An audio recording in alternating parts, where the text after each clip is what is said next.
Est-ce qu'on n'est pas bien là? En vrai. Alors là, comme ça. Bonjour et bonne année 2024, je vous souhaite que du bonheur et de la réussite. J'espère sincèrement que cette vidéo sortira ce mois-ci car ça sera très bizarre de souhaiter une bonne année alors qu'on est en février ou en mars. Comme vous l'avez peut-être déjà lu au titre, aujourd'hui je vais vous présenter les animés qui sortiront en cet hiver 2024. J'espère sincèrement que cette saison sera aussi bonne que celle d'avant parce qu'il faut pas oublier qu'on a eu des pépites. On parle là d'Oshinoko, Death Paradise, de Tengoku Daimaku, la saison 2 de Jujutsu Kaisen, de Vinland Saga, de Mushoku Tensei, de saison 3 de Demon Slayer. On va bref. Vous avez peut-être compris où est-ce que je veux en venir. Cette année on nous a juste régalé en termes d'animé et on verra comment ça se passera cette année. On commence par l'anime Solo Leveling, vous en avez certainement entendu parler si vous suivez un petit peu l'actu. Alors l'anime nous fait voyager dans un monde où certaines personnes ont acquis certaines capacités leur permettant d'affronter des monstres et c'est pour cette raison qu'on les surnomme chasseurs. Notre perso principal, Song Jin-woo, comme tout autre perso principal qui respecte les codes du shonen, est un chasseur très faible qui, malheureusement pour lui, va tomber face à des ennemis beaucoup plus puissants que lui alors qu'il est dans un donjon de rang inférieur. Et quand je dis beaucoup plus puissant, je pèse mes mots.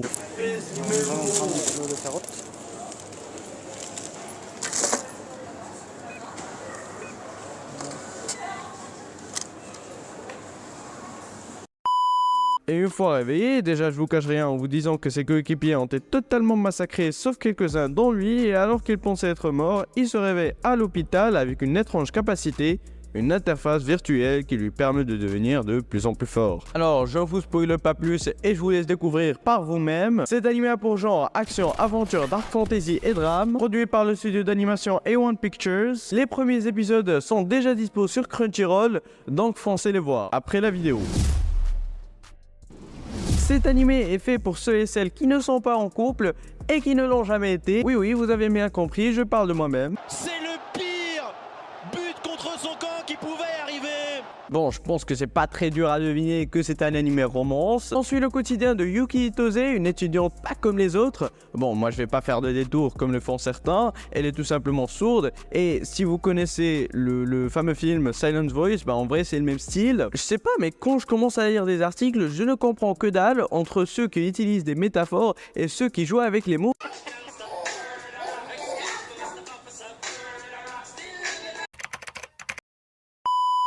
Moi ça ne m'a pas du tout facilité le travail. Bon, comme j'ai déjà dit, Yuki est incapable d'entendre et donc par la même occasion de répondre. Elle va alors faire la rencontre de Itsumi Nagi, un camarade de classe qui voyage à travers le monde et va être fasciné par lui. Et faut pas oublier quand même qu'il parle 3 différentes langues et regardez-moi ce charisme quand même. Il va alors devoir apprendre la langue des signes pour communiquer avec elle. Vous imaginez bien qu'un date entre deux personnes qui ne se comprennent pas, c'est pas fou. Bon, pour la suite, je vous laisse découvrir par vous-même, après la vidéo bien sûr. Cet animé a pour genre shoujo, romance et slice of life, produit par le studio d'animation Agiado, et en plus l'animation c'est une pure dinguerie. Les premiers épisodes sont déjà sur Crunchyroll. Oui, je sais, je suis un chouïa en retard, et je précise, je suis un chouïa en retard, pas trop. Vous êtes amateur d'univers sombre, d'intrigue et de mystère, cet animé est clairement fait pour toi et toi. Oui, je sais, vous n'avez pas à complimenter mon humour, je sais déjà que si je continue comme ça, je ferai certainement une carrière vu mon talent. Bon, on suit l'aventure de Guido et Achaf, des membres d'une organisation qui essaie de surveiller l'usage de la sorcellerie. Ce duo va alors être envoyé vers une ville contrôlée par une sorcière prétendant être sa bienfaitrice. Bon, dit comme ça ne donne pas très envie, mais je vous assure que le mystère est bien présent, puisqu'on sait que Guido, un membre du duo, a été maudite par une sorcière dont elle a tout oublié. Et donc elle voit ça comme une occasion pour se rapprocher de la vérité. Cet animé a pour genre seinen, aventure, action, dark fantasy et drame, produit cette fois par le studio Yokohama Animation Laboratory que je ne connais absolument pas. Et je vais pas vous le cacher, je ne connais que la Toei, Pierrot et Mappa. C'est tout. Les premiers épisodes sont déjà sur Crunchyroll, alors n'hésitez surtout pas à aller jeter un coup d'œil. Un animé qui a réellement suscité mon attention, c'est bel et bien The Unwanted Undead Aventurier. Cet animé nous plonge dans un univers avec des monstres, des super pouvoirs et des donjons. Bon, vous avez peut-être capté le style d'animé de cet hiver 2024. Cela fait un bon bout de temps que Rent Feina, un aventurier de bas d'étage, capable tout juste d'affronter des slimes, des gobelins et compagnie. Dans ce genre d'animé, les monstres les plus puissants, c'est bel et bien les dragons. Et en parlant de dragons, est-ce que vous saviez que cette vidéo a été sponsorisée par Et heureusement pour vous et malheureusement pour moi, ce n'est pas encore le cas. Abonnez-vous pour que ça soit le cas déjà, abonnez-vous. Un beau jour, notre perso principal va se rendre au donjon de la lune pour s'y entraîner, mais oui, il y a toujours un mais. Il va tomber nez à nez face à un dragon légendaire qui, normalement, n'avait rien à faire dans ces lieux. Monceau, comme c'est bizarre.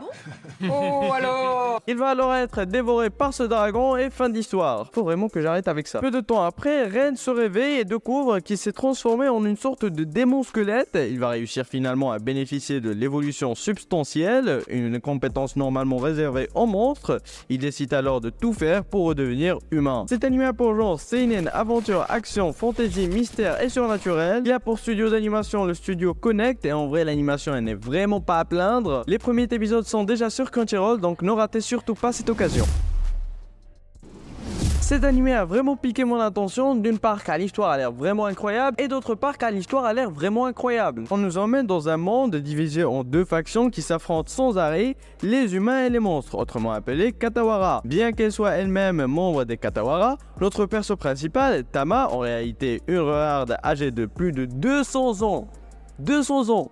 C'est incroyable. Aime profondément les humains et fait tout ce qui est en son pouvoir pour les protéger des nombreux dangers qui planent sur eux. Et cela même si ça signifie devoir défier sa propre race. Aux côtés de Jinka, qui n'est autre que son frère et qui par la même occasion, contrairement à sa sœur, déteste les humains à cause d'un incident survenu lors de son enfance. Peu après avoir rencontré Shinsuke, un guerrier qui souhaite devenir de plus en plus fort, le trio découvre un complot qui a pour objectif de changer les humains en monstres et c'est pour cette raison, en principe, que le groupe va combattre le mal. En vrai, on va pas se cacher, le synopsis a l'air vraiment incroyable, reste plus qu'à regarder ce que ça va donner en animé. Cet animé a pour genre shonen, action, aventure, fantasy, drame et romance, produit par le studio d'animation White Fox. Les premiers épisodes sont déjà sur la plateforme Crunchyroll et je précise que j'en fais pas du tout la promo, mais s'il y a un moyen pour me rémunérer, ça sera pas de refus. Le rat. Discret, prudent, intelligent et très proche de l'homme. Vous aimez les animés mecha? Bah celui-ci n'en est pas un. En ayant fait ça, je pense que plus de 50% des gens qui regardaient encore la vidéo ont dû partir. En vrai, si j'ai voulu en parler, c'est parce que j'ai trouvé le concept de cet animé vraiment original. On nous emmène dans un monde où androïdes et humains coexistent. Alors en vrai, de ce que j'ai vu, ça ressemble a priori à Cyberpunk Edge Runners au niveau du style. Et je précise au niveau du style. Rouge, notre perso principal, est une fille androïde, est une mission sur Mars avec sa partenaire Naomi. Le duo doit trouver et éliminer 9 androïdes apparemment considérés comme dangereux au gouvernement. Pour accomplir ce travail, le duo peut compter sur tout un arsenal d'équipements mécaniques, on parle là d'armure, d'épées et de lasers, bref, tout le nécessaire pour combattre et atteindre l'objectif qui leur a été confié. C'est pas vous, mais je trouve que ce genre d'histoire c'est pas très commun, et faut pas oublier que c'est pas un animé mecha. Produit par le studio d'animation Bones, qui est très connu, il a pour genre action, science-fiction et drame. Les premiers épisodes sont déjà sur Crunchyroll, oui je sais, je vous l'ai déjà dit, je suis un chouïa en retard, mais en vrai, allez-y, foncez le voir après la vidéo. Enfin un isekai. Et oui, vous l'avez peut-être pas remarqué, mais j'ai pas du tout évoqué d'isekai pendant toute la vidéo. C'est incroyable. Non mais vraiment, l'histoire n'est pas très souvent valorisée par rapport à... Vous avez peut-être compris. Nous, on suit le quotidien de Sasaki, un employé salaryman qui travaille. Bon, vous avez peut-être compris le bail. Et pour combler le vide qui est en lui, qu'est-ce qu'il fait? Il décide d'acheter un oiseau. Mais celui-ci s'avère être un sage venu d'un autre monde. Alors, je vous ai pas prévenu que c'était un animé beaucoup trop spécial et beaucoup trop bizarre. Je suis spécial.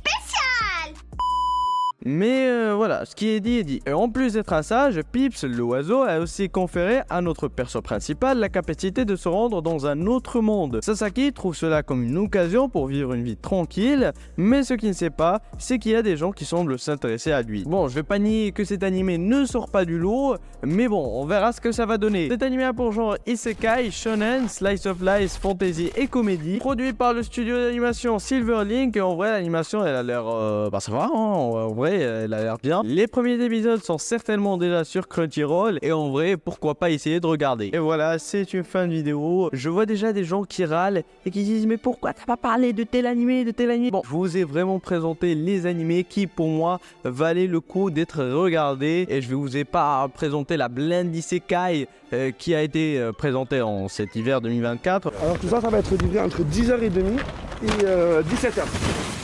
Nous, on est des... Parce que oui, dans presque toutes les saisons, il n'y a que des animés isekai. C'est pas des animés qui, pour moi, valent le coup d'être regardés. Après, si vous voulez, je vous ai déjà mis un lien en description.